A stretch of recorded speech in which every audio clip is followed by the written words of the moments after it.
eh,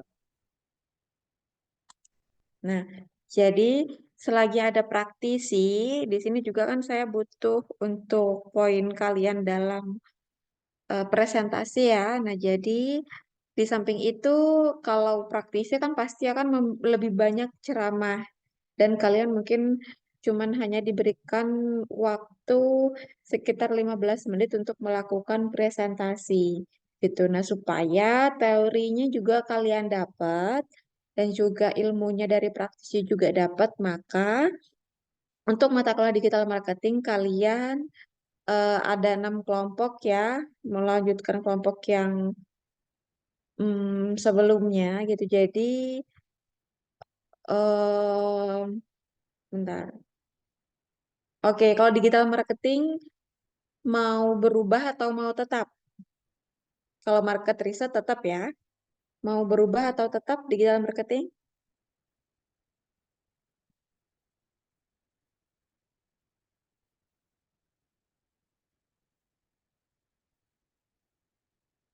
Oke, kalau misalkan mau tetap, nggak apa-apa. Berarti ada 6 kelompok ya. Atau kemarin 5 ya, saya lupa. Pokoknya ini kita harus membuat 6 kelompok gitu. Nah, dan setiap kelompok dan di setiap pertemuan juga itu membuat makalah dan PPT seperti itu. Nah, akan dimulai dari minggu depan. Nah, kalau misalkan eh, di waktu ada praktisi, maka yang akan menilai kalian presentasi itu ya praktisinya, gitu. Nah, jadi kalau misalkan yang kedapetan di di akhir-akhir Februari, itu maka yang menilai akan saya, seperti itu. Nah, jadi supaya kalian tidak kehilangan teorinya, jadi kalian masing-masing kelompok itu wajib untuk mempersiapkan presentasi yang akan dimulai di minggu depan. Makalah dan juga PPT. Seperti biasanya ya, ada study case-nya, seperti itu. Terus kemudian berikutnya, bisa di next.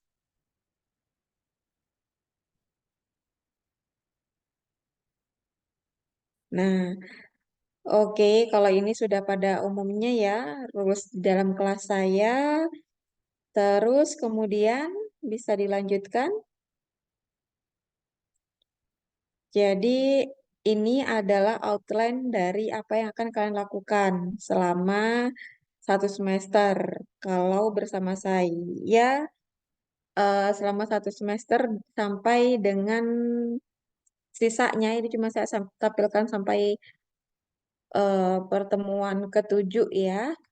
Nah, jadi di sisanya itu akan mengikuti di dalam e-book. Nanti saya e-booknya akan saya kirimkan di GCR.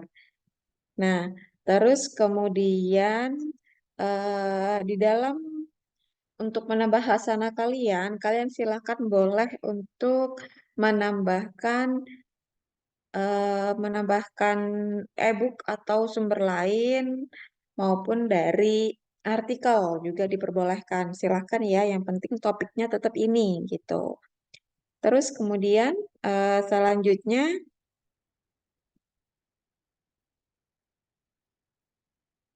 di dalam pertemuan pertama ini saya akan menjelaskan sedikit tentang digital marketing. Apa aja yang akan kita pelajari di dalam 1 semester ini gitu ya. Oke. Nah, di silakan dilanjutkan. Lanjut. Nah, jadi di sini saya memiliki pemahaman gitu ya. Ada 2 pemahaman yang berbeda di sini mengenai internet dan juga digital marketing.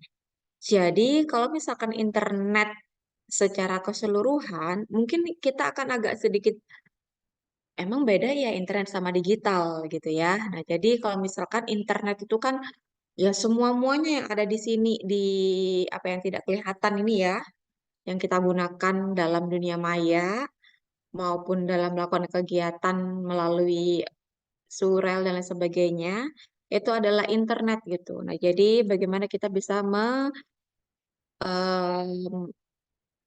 memanfaatkan internet ini untuk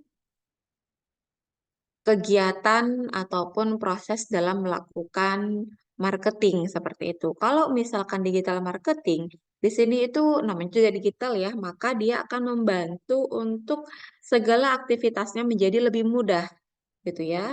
Lebih mudah dan juga mengkombinasikan atau menyampaikan atau memperbaiki, menambah, lalu memberikan pengetahuan kepada konsumen. Apa misalkan eh, kalau seperti yang sudah saya sampaikan bahwa konsumen itu kadang bisa paham apa yang dia butuhkan, kadang enggak gitu. Nah, melalui internet ini kita tuh kayak memberikan sinyal bahwa kamu butuh loh ini gitu ya. Seperti yang sudah saya sampaikan bahwa kadang aja kita tuh membuka marketplace, padahal kita nggak butuh gitu ya. Tapi karena adanya digital marketing, kita tuh berpikir, oh kayaknya kita butuh deh gitu ya. Jadi di sini juga digital marketing itu membantu kita untuk memahami kebutuhan kita seperti itu. Nah, dan juga sebenarnya digital marketing itu mungkin kita baru tahu ya sekitar 5 atau 10 tahunan gitu ya. Padahal sebenarnya digital marketing itu sudah ada sejak 1990 gitu ya. Nah, pada tahun-tahun tersebut internet itu sudah mulai digunakan untuk melakukan penjualan produk, menginformasikan tentang produk, melakukan pengiklanan, perdagangan saham, bahkan perjodohan juga ada di situ gitu ya. Nah, jadi bukan hanya tentang marketing bahkan. Nah, kalau misalkan yang apa ya, kalau misalkan kita ngomong internet gitu ya, pasti kita nggak akan luput dengan yang namanya Google, Yahoo. Nah, itu kan ibarat kata kayak kakek nenek ya, Google dan Yahoo. Itu, nah itu adalah awal muncul kemulaan sebuah internet gitu. Nah, jadi bagaimana digital marketing itu menggunakan atau memanfaatkan internet itu untuk memperdagangkan, membeli dan melakukan semua aktivitas perdagangan melalui internet seperti itu. Terus kemudian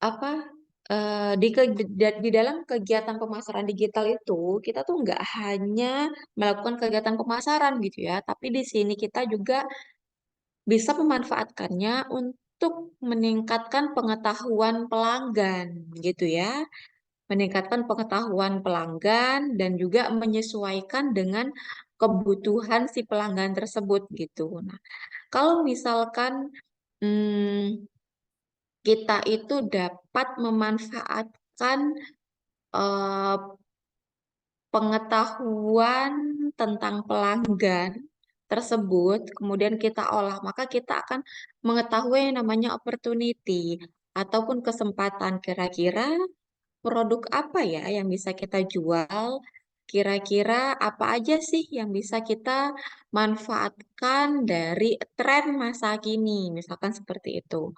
Nah, jadi pastinya yang namanya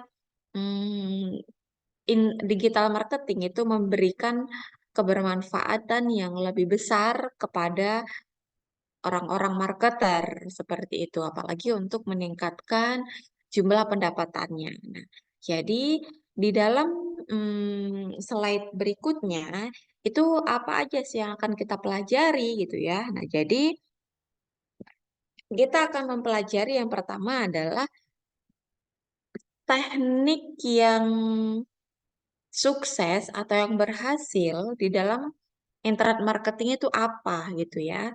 Kemudian yang kedua adalah kita membandingkan antara tradisional marketing dan juga digital marketing. Mana yang lebih baik di antara keduanya gitu. Atau manfaat apa yang akhirnya saat ini tuh berkembang dari tradisional ke digital seperti itu. Lalu kemudian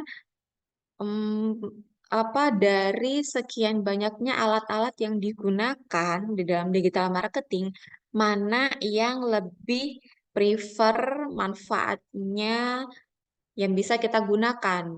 Yang pasti lebih mudah untuk digunakan dan lebih banyak yang eh, menerima manfaat dari digital marketing kita, begitu. Kemudian next, oke. Ketika kita sudah, ya bisa di next. Kalau misalkan seperti yang sudah kita lihat, yang bisa kita lihat ya di dalam layar ini gitu ya. Nah, ini saya memberikan contoh ada beberapa company yang dia itu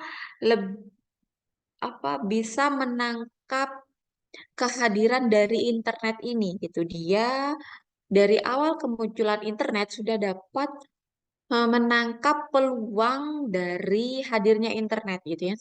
Seperti yang sudah kita ketahui bahwa itu yang di atas sendiri ada Bitcoin ya. Nah, jadi Bitcoin itu merupakan alat kayak alat keuangan digital gitu ya, yang terbesar yang paling banyak digunakan di seluruh dunia gitu. Nah, kemudian diikuti oleh yang kedua adalah Uber. Uber juga mampu memanfaatkan adanya internet ini dengan membuat taksi online gitu ya. Nah, akhirnya ditangkap di Indonesia sendiri itu ditangkap peluangnya oleh Gojek gitu. Nah, sebelum itu akhirnya kenapa Uber kok bisa besar gitu ya? Mungkin di sini dia kalah kalah saing ya dengan buatan lokal gitu ya. Nah, jadi karena dia itu mampu melihat peluang gitu ya. Nah, kalau misalkan seorang marketer itu ataupun seorang pemasar mau berhasil gitu ya, dia itu kalau dia bisa melihat peluang yang pertama kali gitu ya. Dia bisa melihat eh, orang pertama yang bisa melihat peluang gitu di dalam suatu objek tertentu gitu. Nah, Uber ini dan beberapa ini itu adalah orang pertama atau perusahaan pertama yang bisa melihat hadirnya peluang tersebut gitu. Kemudian yang sudah kita ketahui media sosial yang paling banyak penggunanya adalah Facebook, di mana Facebook ini segmennya adalah mulai dari dia bisa merangkum segala segmen ya, segmen bahkan dari anak-anak, ibu-ibu, mereka belajar media sosial yang pertama kali itu pasti melalui Facebook gitu. Nah, karena Facebook ini digunakan oleh beragam segmen, jadi bagaimana caranya Facebook ini eh, bisa mudah untuk diadaptasi penggunaannya gitu. Nah, kalau misalkan ada yang sampai sekarang menggunakan Facebook, kalau saya nggak salah ingat ya, Facebook itu mengalami perubahan itu kayaknya sih 2 kali ya, apa ya namanya itu tampilannya gitu. Nah, dari yang tampilannya itu cuman kayak ringkes gitu ya, terus akhirnya dia nambah sampai sekarang, se, se sebagus sekarang gitu. Dan itu tidak kehilangan apa penggunanya gitu. Nah, berarti Facebook ini mampu melihat segmen dari kelas manapun tidak akan merasa kesulitan ataupun merasa kemudahan untuk menggunakan Facebook gitu. Ini adalah poin cerdasnya Facebook ya, di mana dia bisa menjadi middle di tengah-tengah, memfasilitasi antara yang bawah ke tengah dan yang ke atas ke tengah. Seperti itu. Akhirnya Facebook menjadi media sosial yang paling banyak digunakan di seluruh dunia gitu. Berkat adanya internet. Nah, kemudian apa sih namanya? Marketplace yang juga pertama penggunanya itu ada Amazon dan juga Alibaba gitu ya. Nah, jadi Amazon yang awalnya cuma difungsikan sebagai tempat jual beli buku dan lain sebagainya, itu akhirnya dia berkembang menjadi semua segala kebutuhan itu dijual di Amazon gitu. Kemudian berikutnya adalah untuk akomodasi provider yang saat ini besar ya, mulai dari awal itu ada Airbnb dan juga Booking gitu seluruh dunia. Nah, jadi mm, kalau misalkan mungkin yang menjadi PR kita saat ini adalah apa ya, peluang apa ya yang bisa kita buat gitu ya dari hadirnya internet saat ini gitu yang akhirnya bisa mengikuti perkembangan dari awal sampai akhir seperti itu. Nah, jadi internet ataupun digitalisasi itu membawa dampak atau juga perubahan yang sangat nyata kepada kehidupan masyarakat seluruh dunia gitu ya, yang dekat menjadi jauh, begitupun ya jauh bisa mendekatkan gitu. Kemudian next.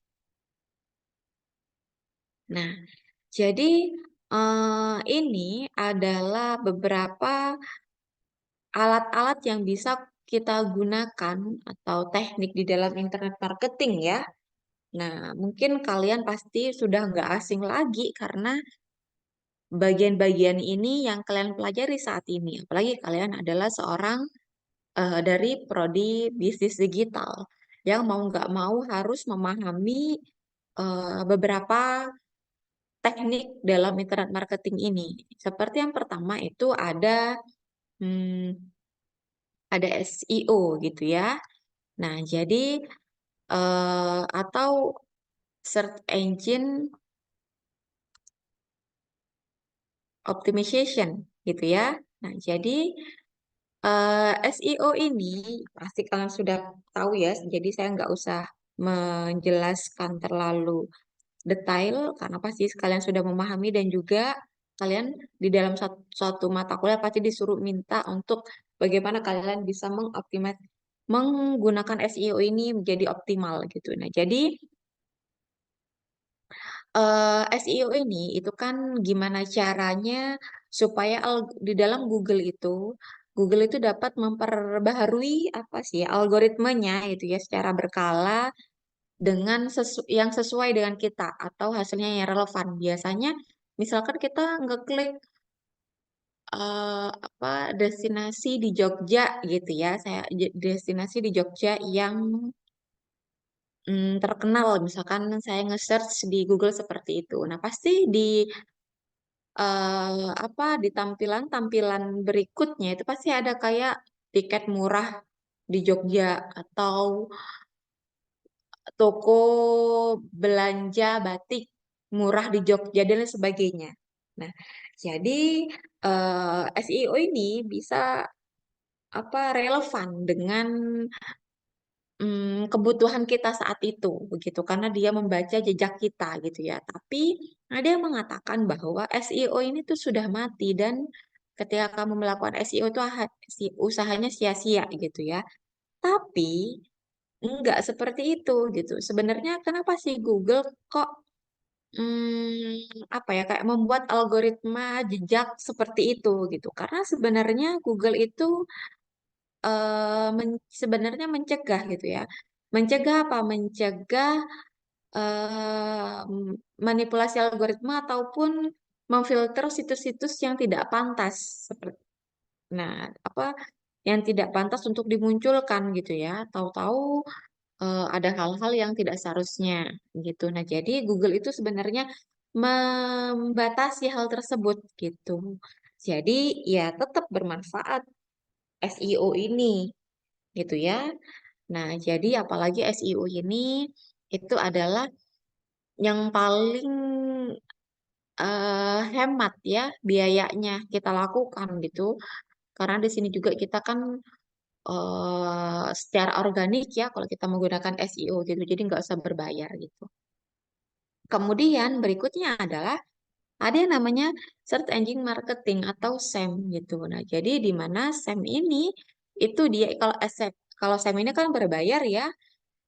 Kita bisa menggunakan salah satu contohnya itu ada misalkan pay per click ataupun cost per click dan lain sebagainya. Nah, itu SEM ini itu memfasilitasi orang-orang yang ataupun perusahaan-perusahaan yang mau lebih memaksimalkan proses aktivitas dari pemasaran digitalnya gitu dengan memanfaatkan hal-hal yang berbayar itu tadi. Kalau SEO kan dia organik ya. Jadi kalau SEM ini dia berbayar. Jadi gimana kita tuh bisa melakukan misalkan eh, periklanan, manfaatnya, terus ada menargetkan ulang si penelusuran yang konsumen lakukan, terus me- apa tuh namanya melakukan pemasaran mobile marketing dan lain sebagainya gitu. Nah, kemudian yang berikutnya itu ada konten marketing gitu ya. Nah, atau pembuatan konten. Nah, jadi sebenarnya konten ini kan bentuknya itu nggak cuman yang joget-joget, yang video atau lain sebagainya gitu.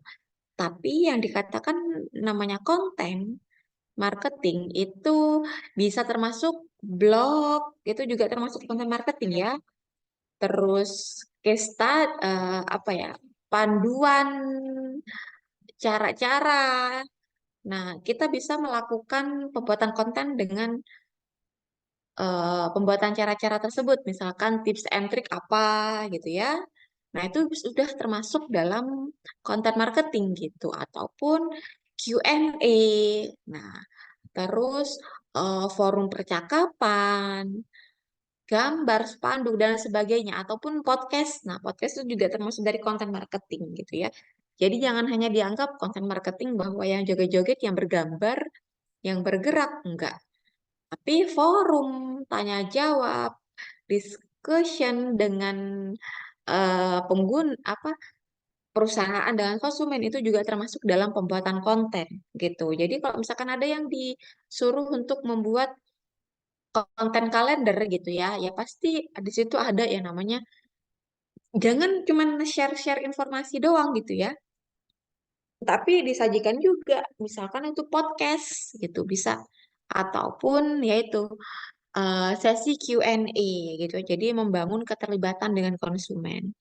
Nah, jadi di dalam konten marketing ini, jadi kalian tuh bisa membuatnya menjadi lebih kreatif karena ada beragam bentuk dari konten marketing ini ya.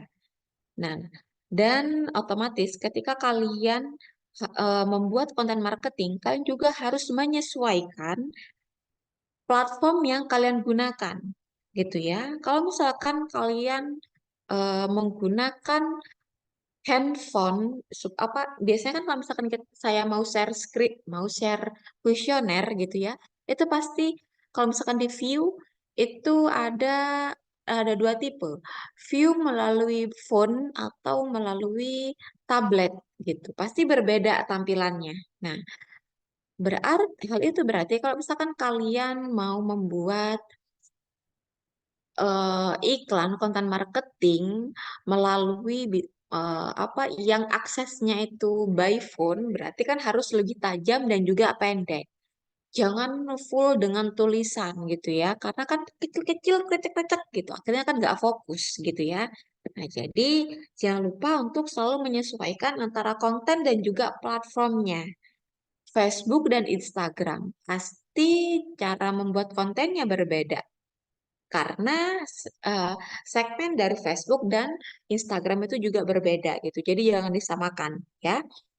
Nah, kemudian berikutnya itu ada social media marketing atau SMM. Nah, SMM itu ya seperti eh, kita melakukan pemasaran melalui media sosial seperti Facebook, Instagram, LinkedIn, bahkan Pinterest dan lain sebagainya gitu ya. Nah, jadi hmm,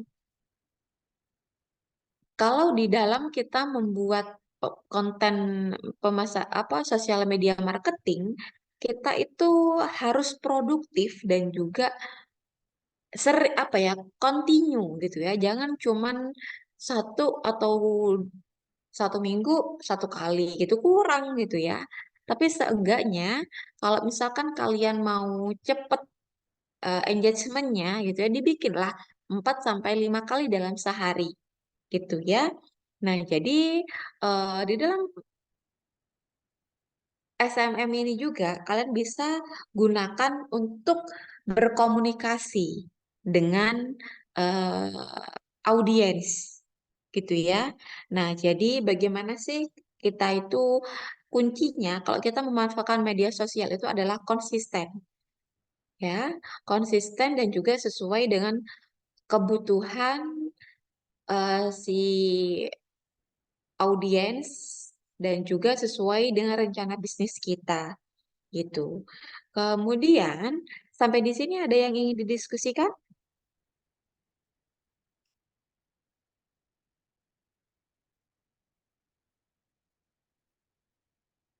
Oke, belum? Nah, oke, kalau misalkan belum saya lanjutkan. Kemudian di sini ada digital display advertising gitu. Jadi iklan tampilan digital gitu ya. Ya, namanya juga tampilan, pasti dia bentuknya gambar atau video dan juga atau interaktif, spanduk dan sebagainya gitu. Tapi biasanya kalau kita berhubungan dengan digital dengan tampilan itu biayanya dia lebih tinggi. Ya, kalau misalkan bergambar itu pasti biayanya relatif mahal gitu ya. Nah, yang pasti harus kalian sesuaikan dengan modal dari yang kalian punya gitu. Kemudian yang berikutnya ada mobile marketing. Nah, pemasaran seluler gitu. Kalau misalkan pemasaran seluler itu kayak ini loh, kayak aplikasi. Nah, itu termasuk dari pemasaran seluler.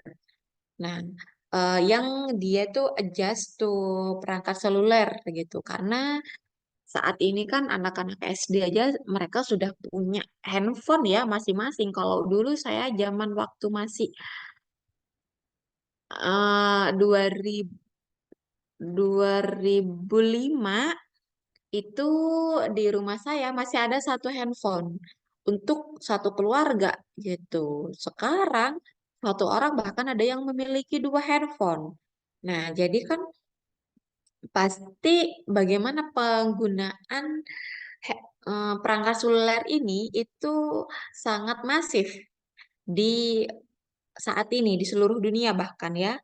Nah, karena perangkat seluler itu kan apa ya, tidak mengenal ruang ya, tempat, waktu, itu pasti mereka bahkan rela untuk kehilangan dompet daripada handphonenya gitu. Nah, jadi menggunakan aplikasi dan lain sebagainya itu masih cocok gitu. Kemudian berikutnya adalah interaktif marketing. Jadi interaktif marketing ini itu seperti yang kemarin ya. Jadi apa tuh? Kita tuh bisa menggunakan misalkan ini ya, live streaming misalkan, tapi live streamingnya yang model sharing gitu ya. Nah, jadi di sini tuh kita kan ada yang namanya tuh komunikasi. Jadi komunikasi dengan pembeli dan juga penjual. Nah, apa studi mengatakan bahwa pelanggan itu akan lebih loyal kepada perusahaan-perusahaan yang memiliki program secara interaktif gitu. Nah, jadi di sini itu bisa digunakan sebagai ajang untuk memberikan masukan kepada perusahaan.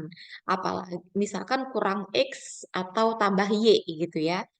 Nah, jadi keterlibatan involvement dengan audiens itu sangat penting di era digital saat ini gitu karena kita bisa menyesuaikan penawaran juga berdasarkan preferensi dan aktivitas dari si audiens. Nah, seperti itu. Kemudian Ini yang ke-8. Terus yang berikutnya bisa next. Berikutnya itu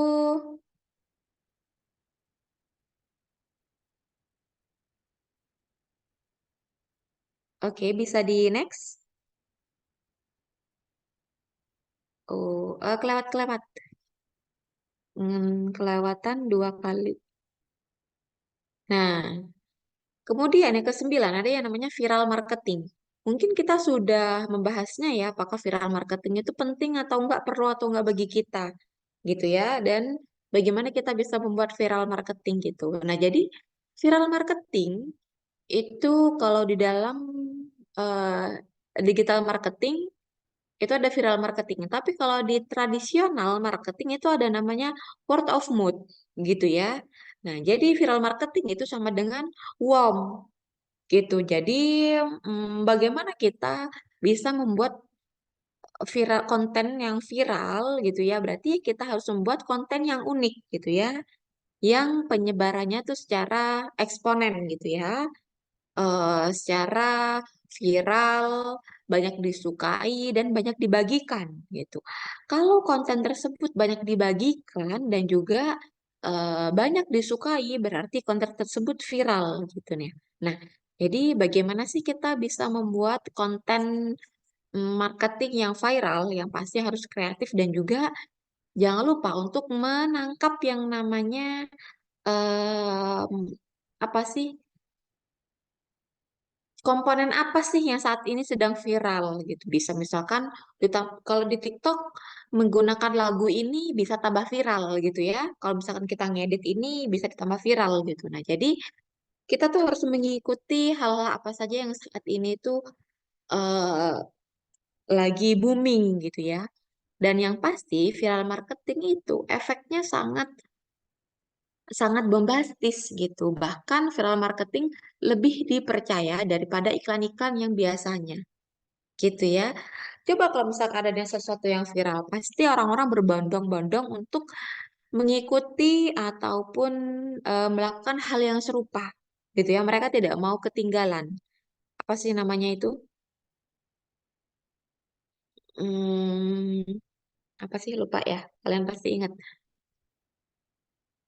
Yang nggak mau ketinggalan gitu ya. Nah, terus kemudian berikutnya adalah email marketing. Email marketing ini ya bisa menjadi salah satu alat yang bisa kita gunakan gitu ya. Kalau misalkan menyampaikan apa promosi, potongan harga, spesial diskon dan lain sebagainya gitu. Tapi jangan sampai kita terlalu sering karena email marketing itu bisa dianggap sebagai spam gitu ya. Nah, jadi eh, ya cukup di email kalau misalkan kalian memiliki event-event tertentu aja gitu. Karena nggak jarang orang itu mengabaikan yang namanya email marketing karena terlalu sering, terlalu banyak dan lain sebagainya gitu ya. Jadi juga jangan heran kenapa kalau kita disuruh mengisi formulir di situ ada emailnya gitu ya. Nah, jadi ya ternyata email ini masih menjadi salah satu alat yang ampuh, yang aktif untuk dilakukan yang namanya promosi dan lain sebagainya gitu. Kemudian yang berikutnya itu adalah affiliate. Nah, mungkin kita baru denger nih affiliate setelah banyak orang-orang mendapatkan penghasilan dari TikTok affiliate ataupun Shopee affiliate gitu. Ternyata affiliate marketing itu sudah jauh sebelumnya ada gitu ya. Cuman ya lagi-lagi kan kita di sini tuh tidak menangkap apa ya, kayak kurang peka terhadap tools-tools dari marketing. Ya akhirnya orang-orang yang emang bergelut dengan dunia marketing lah yang memahami hadirnya affiliate marketing ini gitu. Nah, jadi ini kan berbasis dari kompensasi ataupun bagi hasil, istilahnya seperti itu. Ini juga masih cukup aktif untuk digunakan saat ini gitu karena orang kan bisa mendapatkan penghasilan dari internet ya.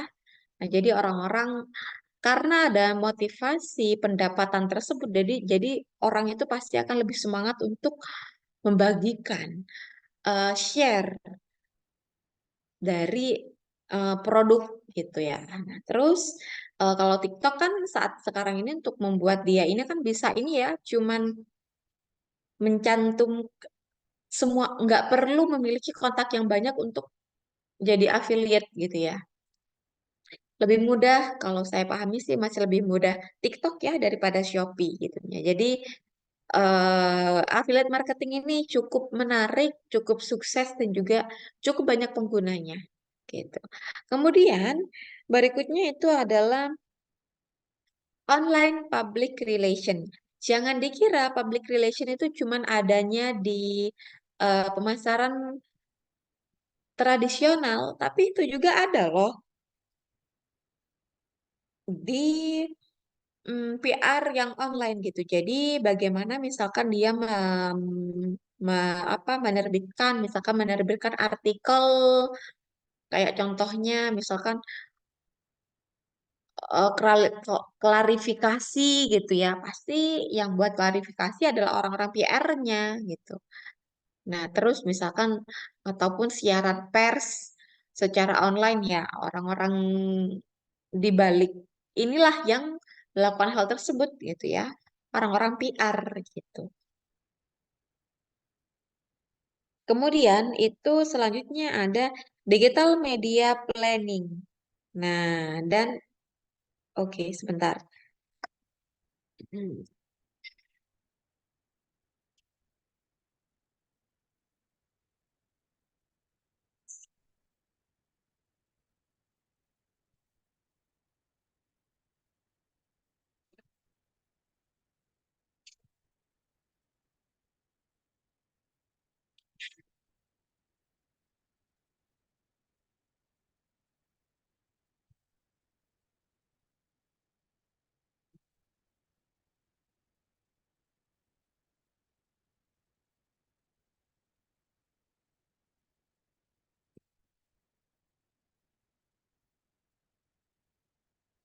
Oke, kita lanjutkan.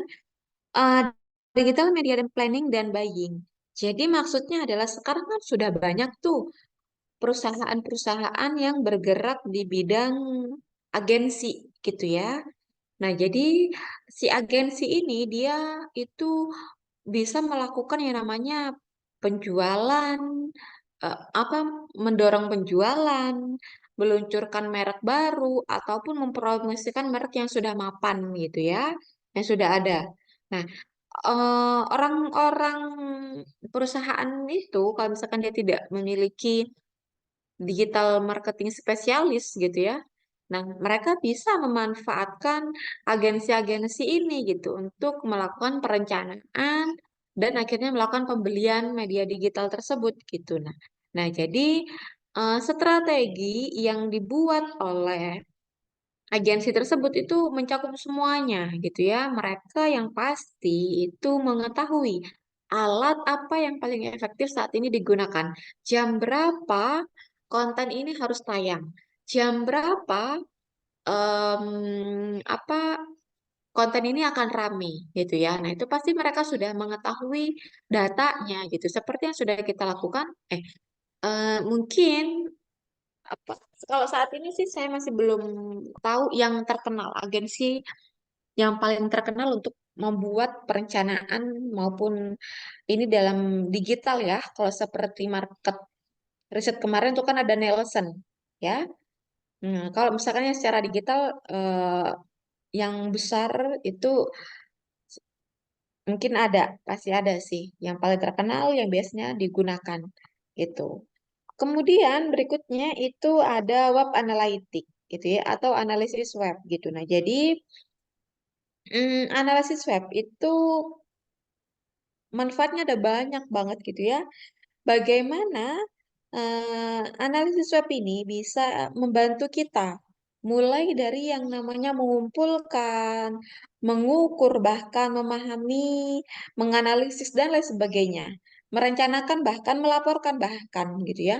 Melaporkan apa yang saat ini atau yang sudah kita lakukan itu efektif atau enggak gitu. Analisis webnya ini itu ada pelatihannya ya kalau nggak salah kemarin, dan juga biasanya tuh apa ya sih, Semras apa ya. Nah, itu tuh bisa kita lakukan gitu. Bagaimana eh, memahami hasil dari analisis apa analisis web yang bisa kita dapatkan gitu ya. Nah, kemudian kita bisa memanfaatkan yang namanya Google Analytics gitu ya, atau Clicky atau Chartbeat gitu. Nah, kita bisa menggunakan hal itu untuk melakukan analisis gitu ya. Kemudian berikutnya, oh sorry, ini belum dihapus. Yang 14 terakhir. Nah, next. Nah, tadi sudah kita sampaikan bahwa apa sih yang media yang paling banyak digunakan dan paling mudah untuk dilakukan gitu. Ini data yang dilakukan tahun 2016 ya di India. Ini kalau yang melakukan penelitian ini di India, tapi ini seluruh dunia pengambilan sampelnya gitu ya. Nah, itu yang paling banyak, itu yang warna merah itu adalah yang teknik yang paling susah gitu ya. Kemudian warna biru itu adalah yang paling efektif gitu. Nah, di sini bisa kita ketahui bahwa yang paling efektif pada saat itu ya, pada saat itu adalah email marketing gitu.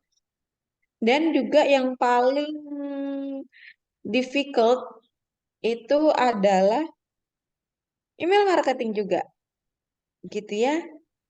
Nah, jadi dalam artian mungkin ini reach-nya, jadi apa nyantolnya mungkin ya, yang susah nyantol itu kan email ya, email marketing gitu kan. Kalau misalkan sekarang mungkin aja bisa berubah menjadi sosial media marketing yang paling bisa kita andalkan saat ini gitu. Nah, jadi kalian bisa melihatnya dari ini, alat mana yang paling efektif, tapi alat mana juga yang paling susah untuk dilakukan. Gitu ya. Nah, terus kemudian next. Nah, di dalam diagram yang sudah saya tampilkan juga ini tuh komersial impact-nya. Jadi dengan adanya digital marketing yang paling berdampak itu siapa gitu ya.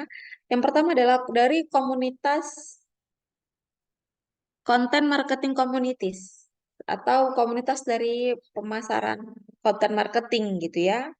Komunitas konten marketing. Nah, karena apa ya? Pasti yang dimanfaatkan adalah jasanya di situ gitu ya. Jasa komunitas ini gitu. Banyak yang menggunakan jasa mereka untuk kegiatan pemasaran dan lain sebagainya. Gitu. Kemudian next. Nah, kalau di sini ada tradisional marketing versus internet marketing. Seberapa efektifkah atau bagaimana sih battle antara keduanya gitu? Yang pasti adanya internet marketing itu untuk menutupi kekurangan ataupun keterbatasan dari tradisional marketing. Seperti itu, next. Nah, jadi beberapa manfaat dari digital marketing dibandingkan dengan tradisional marketing. Nah, jadi kalau misalkan pemasaran tradisional gitu ya, atau tradisional marketing itu tuh kita harus menunggu jangka waktu yang lama gitu untuk mengetahui respon dari pelanggan gitu ya. Jadi kalau kita melakukan apa internet marketing, digital marketing itu hasilnya ataupun responnya itu kita sudah langsung bisa kita lihat gitu ya. Apalagi kalau misalkan contohnya kita melakukan Instagram Ads, pasti kita sudah bisa mengetahui berapa orang yang share link, berapa orang yang melihat, berapa orang yang menyukai dan lain sebagainya, gitu ya. Nah, jadi hasilnya itu real time, langsung bisa kita respon hasilnya, gitu ya. Nah, karena kita bisa merespon pelanggan itu secara real time, maka kita juga akan lebih mudah untuk melacak nih, apakah promosi kita itu berhasil atau tidak gitu ya. Nah, melihat dari hasil itu tadi itu. Nah, sehingga ketika misalkan tidak berhasil, ya kita bisa langsung secara dinamis untuk merubahnya sesuai dengan pasar gitu ya. Nah, tapi kalau tradisional marketing kan tidak bisa langsung seperti itu karena hal tersebut, tradisional marketing ini tidak fleksibel. Jadi tidak memungkinkan untuk langsung diganti ketika eh, responnya tidak baik dan lain sebagainya. Gitu ya, karena itu tadi kita tidak bisa melihat responnya secara real time gitu. Kemudian berikutnya adalah kalau misalkan kita nih newbie gitu ya di di bisnis baju misalkan kita mau bersaing dengan misalkan dari BNK misalkan ataupun eh, kita mau sendal, kita mau bikin yang dari bahan karet, kita mau bersaing dengan Melisa misalkan. Nah, kalau kita menggunakan digital marketing, kita tuh memungkinkan loh untuk bersaing dengan perusahaan yang lebih besar gitu ya. Tapi kalau misalkan kita menggunakan tradisional marketing, ya sulit, susah gitu. Karena hmm, apa biaya yang dikeluarkan itu cukup besar gitu ya. Biaya untuk menyaingi perusahaan yang lebih major itu sudah ahli dalam membuat strategi pengiklanan dan pasti menggunakan alat yang lebih efektif dan juga efisien dibanding dengan perusahaan yang kecil gitu. Jadi nggak bisa kita eh, bersaing dengan perusahaan yang besar gitu. Nah, tapi ketika kita menggunakan internet marketing, maka kita bisa membuat website yang tajam yang juga dapat menjangkau target audiens bahkan seluruh dunia. Gitu ya. Makanya di sini ada global reach gitu karena jangkauannya bisa seluruh dunia nih gitu. Nah, dan akhirnya kita bisa menyaingi yang namanya pendatang lama, menyaingi eh, ma- pesaing yang lebih major. Nah, kemudian eh, pasti yang namanya biaya itu yang paling disoroti antara konvensional atau tradisional ini dan juga internet ini. Pasti itu yang lebih disoroti karena itu yang paling kelihatan biayanya gitu ya. Nah, kemudian karena mm, media konvensional itu kan sangat mahal ya, karena kita harus membuat media cetak ataupun kita membuat liputan radio, televisi yang hitungannya itu bahkan per detik. Per detik aja udah bunyinya jutaan ya kalau di TV. Kemudian majalah dan lain sebagainya. Tapi enggak kalau misalkan pemasaran online. Kita bisa memiliki jangkauan dan cakupannya itu cukup luas gitu ya. Di belahan dunia manapun kita bisa menyampaikan kampanye pemasaran kita dengan biaya yang pasti sudah paling optimal gitu ya dibandingkan dengan melalui pemasaran konvensional ataupun tradisional gitu. Nah, kemudian eh, ketika kita bisa juga menggunakan pemasaran elektronik, kita tuh juga bisa ibarat kata apa ya, kayak mm, merangsang audiens gitu ya, audiens target supaya bisa mengunjungi situs web kita gitu ya. Nah, kalau misalkan ada kesempatan itu kita tuh bisa mengetahui pelanggan ini tuh mengekspresikan mengekspresikan ataupun memberikan pandangannya terhadap memberikan pandangan ataupun mengekspresikan iklan kita. Misal, memberikan masukan, umpan balik, dan lain sebagainya, gitu ya. Sehingga ketika kita ada, kan kalau misalkan orang-orang kadang bilang gini, enaknya hujan-hujan, eh, misalkan kita tuh membuat suatu bisnis kosmetik misalkan, tapi ternyata bisnis kosmetik ini ada lain bisnis lainnya yaitu misalkan camilan gitu ya. Terus dia membuat konten, enaknya hujan-hujan gini nyamil apa ya gitu misalkan. Terus audiens memberikan komen sebelah atau cilok atau makaroni skutel dan lain sebagainya. Nah, yang respon dari konsumen lah itu bisa menjadi peluang ataupun kita bisa melihat atau manfaatkan hal tersebut sebagai sumber informasi, gitu ya. Nah, akhirnya informasi tersebut bisa kita gunakan untuk memenuhi kebutuhan dari market kita dan lain sebagainya, gitu ya. Nah, terus kemudian kita bisa membangun relationship di situ karena ada keterlibatan semakin erat dan sebagainya. Kemudian digital marketing juga itu bisa yang namanya membuat viral gitu ya, membuat riak di situ gitu ya. Kalau misalkan dia viral, maka akan mendatangkan cuan bagi perusahaan kita gitu ya. Jadi banyak sekali manfaatnya yang tidak didapatkan dengan kita melakukan konvensional marketing gitu. Terus kemudian next. Oh, oke, sudah habis. Dari sini ada yang ingin ditanyakan, teman-teman? Silakan.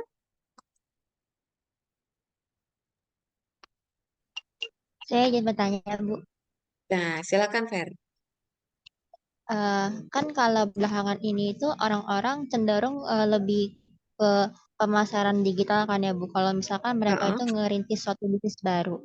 Nah, tapi itu ada juga orang-orang yang bilang kalau lebih baik tuh antara strategi pemasaran tradisional sama strategi pemasaran digital tuh kayak diseimbangin gitu. Jadi kayak dua-duanya ada. Nah, kalau menurut Ibu kan sebuah bisnis itu dia benar-benar kayak sepenuhnya itu beralih ke pemasaran digital, tapi dia nggak ngelibatin strategi pemasaran tradisional. Itu kira-kira berdampak nggak ya Bu terhadap bisnisnya? Iya. Oke, terima kasih. Good question. Nah, jadi seperti yang kita pelajari di dalam IMC gitu ya. Bu, gimana sih Bu di IMC kita ngomong bahwa penggunaan tradisional, konvensional dan internet modern itu harus apa ya bisa dimanfaatkan gitu. Tapi digital marketing, Ibu mengatakan bahwa digital marketing banyak sekali manfaatnya dibanding dengan tradisional gitu ya. Keduanya itu tidak ada yang salah gitu ya, tidak ada yang salah. Nah, kembali kita harus melihat dari segmen target kita itu siapa gitu ya. Ketika kita membuat suatu misalkan nih kalau misalkan kita mau menciptakan suatu sekarang apa ya? Produk apa sekarang ya lagi viral ya? Ya misalkan Erigo aja deh gitu ya. Nah, Erigo itu dia memanfaatkan tradisional marketing dan digital marketing gitu ya. Nah, digital marketingnya adalah dia memanfaatkan para influencer untuk berpromosi, mengenalkan produknya gitu. Tapi di lain sisi, Erigo juga melakukan konvensional marketing atau tradisional dengan ikut apa tuh namanya New York Fashion Week ya. Nah, jadi itu kan bentuknya tradisional. Nah, jadi keduanya ini Erigo manfaatkan karena manfaat dan juga tujuannya itu berbeda gitu ya.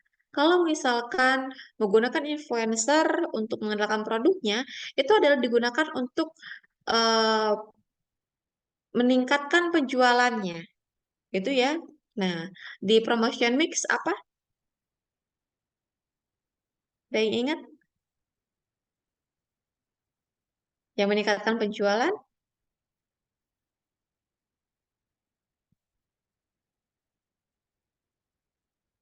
Ya, coba diingat-ingat ya. PPT-nya, kalau saya sudah share, coba dicek lagi. Nah, terus kemudian New York Fashion Week itu untuk membangun yang namanya awareness. Jadi fungsinya adalah di sana advertising gitu ya. Dia, oh ternyata, ataupun dia melakukan ini ya, apa tuh namanya, penetrasi pasar gitu ya. Jadi dia melebarkan sayapnya hingga keluar gitu. Nah, jadi bisa dilihat dari tujuan yang kalian lakukan itu apa gitu ya, dan juga segmennya. Kalau di sini segmennya kan anak muda ya. Segmennya si Erigo itu adalah anak muda. Tapi meskipun segmennya anak muda, tapi dia nggak kalah ketinggalan untuk memanfaatkan tradisional marketing juga dengan mengikuti itu kan kayak peragaan gitu ya. Nah, berarti di situ ada tujuannya yang berbeda. Hah? Tujuan antara digital marketing dan Bu juga Erwin, konvensional marketing. Bu Harun, bagus. Oke, Desma itu Aku tolong dapat di. oleh-oleh dari Thailand, masih ada di Thailand ya. Di Thailand. Bukan deh, Singapura. Singapura sama Thailand. Ya, siapa yang Pulang dari kuliah. Singapura itu? Singapura Desma. Aduh, maaf Bu. Oke, terus kemudian kalau misalkan apa ya, yang lagi viral, dia tidak melakukan internet marketing, misalkan apa?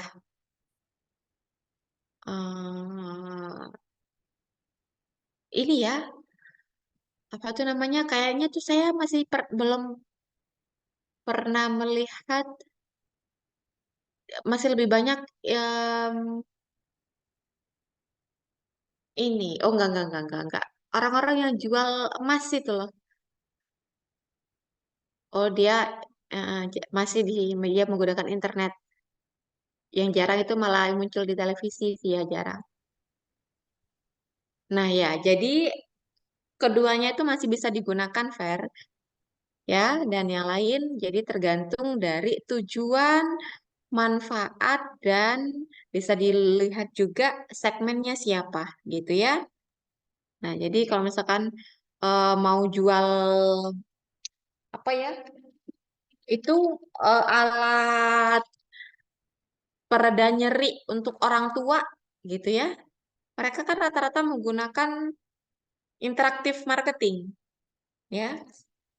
Jadi jarang mereka yang menggunakan Instagram Ads gitu, jarang. Tapi mungkin sudah ada sih, karena kadang anak-anak muda sudah mulai rematik ya. Nah, jadi segmen tergantung dari segmen dan juga tujuan atau manfaatnya gitu. Mungkin ada tambahan dari yang lain? Atau bagaimana, Vera? Nah, sudah cukup jelas, Bu. Terima kasih, Bu. Oke, sama-sama. Next, silakan. Ada yang ingin ditanyakan? Yang lain?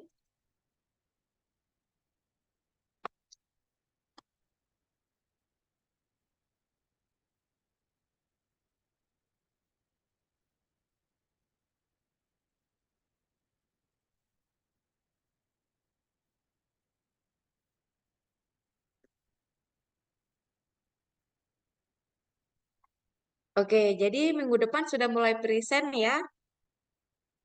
Akan saya langsung share untuk e-booknya. Terus untuk yang present itu silakan dikocok mau kelompok berapa dulu. Boleh. Ya, gitu ya, Vio? Baik, Bu. Sip, sip. Ada pertanyaan, guys?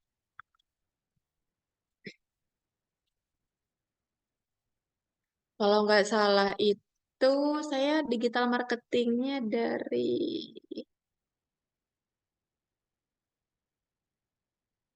lupa-lupa. Oke, silakan ada pertanyaan? Cukup?